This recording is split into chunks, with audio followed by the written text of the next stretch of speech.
Hey guys, it's actually pretty late at night here in Denver, and I'm gonna do part 2 of this video now because my kids are in bed. And this is typically when I make signs, is at night. I have a full-time job, and so I'm a night sign maker. So here we are. I'm gonna show you an up close of the sign because I have the vinyl laid down on it, and then we'll spray it and get the rest of it. Okay, so this is a little bit harder to see because it's white vinyl on white. But you can see I've laid down my vinyl.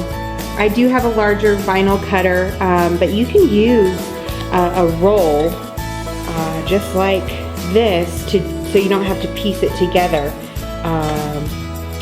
through your Silhouette or Cameo or whatever machine you have. So I've laid down the vinyl, and what you really need to just make sure is that all of these pieces are laid down really nice and flat. It doesn't matter if there's bubbles or anything because this is just a stencil. But you want to make sure your letters are nice and flat. Different people have all sorts of different techniques to get their letters nice and crisp. Some people paint it twice. They'll paint it white and then they'll paint their next color. You can certainly do that. There's so many techniques to do this. I'm just going to show you my technique. Okay, so once you have your vinyl on, then I take it over to spray. Okay, I have a little spray station set up in my workshop, in my garage. And the last video I made, I sprayed without my mask because I was trying to talk to you guys. But if you're not spraying in a well-ventilated area, it really is important to wear some sort of mask or ventilator or something so that you remain safe. So I'll put that on in just a sec. Again, I use the gray flat primer. This is the Rust-Oleum brand. Make sure you shake it really good, and you'll always want to be at least 12 to 14 inches away, and I do short bursts. As always, all of the materials I use are down in the links below. So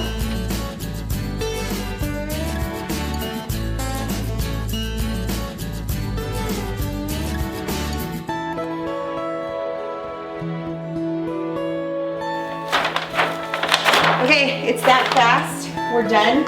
I'm gonna let that dry for about 5 minutes before I peel up the vinyl. Okay, this is where we peel up the vinyl, but I have to confess that I did this whole process yesterday, and I rushed the process because I wanted to show you guys the video yesterday, and I totally ruined a whole sign. So we're gonna do it over again.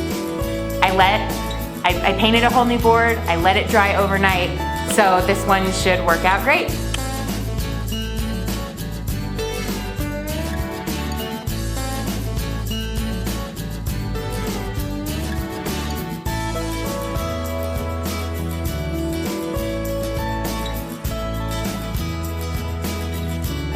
That one came out really nice. You can see how clean those letters are.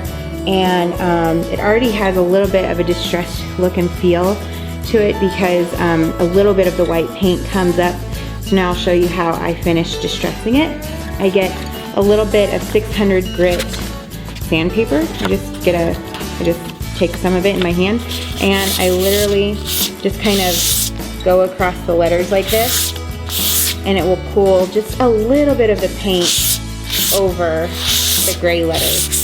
If you're not getting enough of the distressed look that you want, you can go a little bit rougher, but it's dangerous, you know? You don't want to ruin your work. So definitely start off with something really fine grit. And just continue to distress it. So sometimes I like to do a little bit more in places. And yeah, this is where the artist in you just starts to come out. Okay, I've wrapped it up pretty good. Now we're gonna work on the frame. Now we are ready to frame the sign. I, again, have these materials posted down below, and in my previous video, I stained them using the technique in my other video. Also, you can check that out in the link above. And so now we are ready to cut these down to size. So my sign is 4 foot by 1 foot, and so I'm gonna cut miter joints to do that on this, what's this called? on this miter saw. As you can see here, I think it's really important to have a good right angle when you're making frames.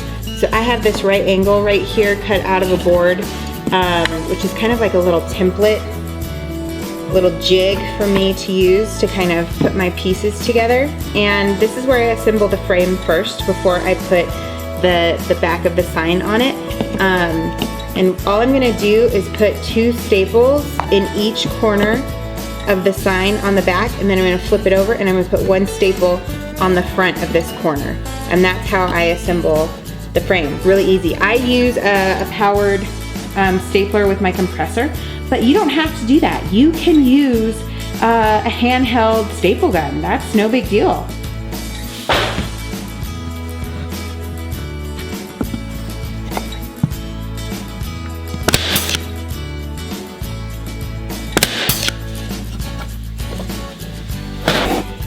Here is my frame. You can see there are some little imperfections on the frame, which isn't bad, but I do like, can you see that? I like to clean those imperfections up, little nicks in the wood. Little nicks in the wood from where I cut it. Maybe you can see that one really good.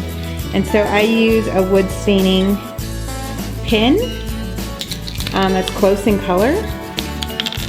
And I just kind of fill in any spots that I think need just a little bit more wood stain. And then I just rub it in with a paper towel to finish that. Also, most of the time I don't like the shiny look of the staple on the front. So,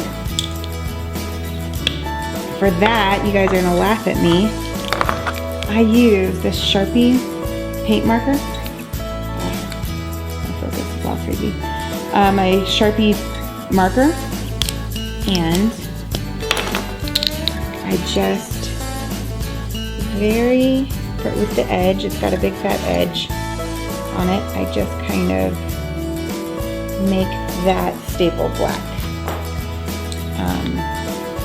Why? Again, this is where your artistry comes in. This is like your personal look.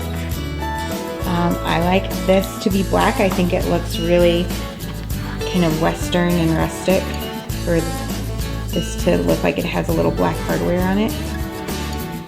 So, it's all up to you guys what you're gonna do with that.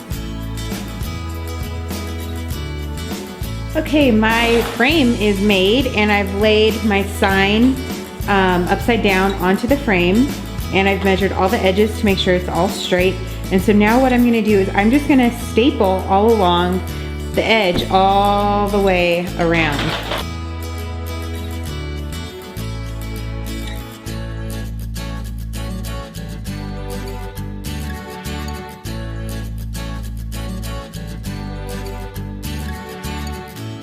So the last thing I usually do is put a hanger on here. I just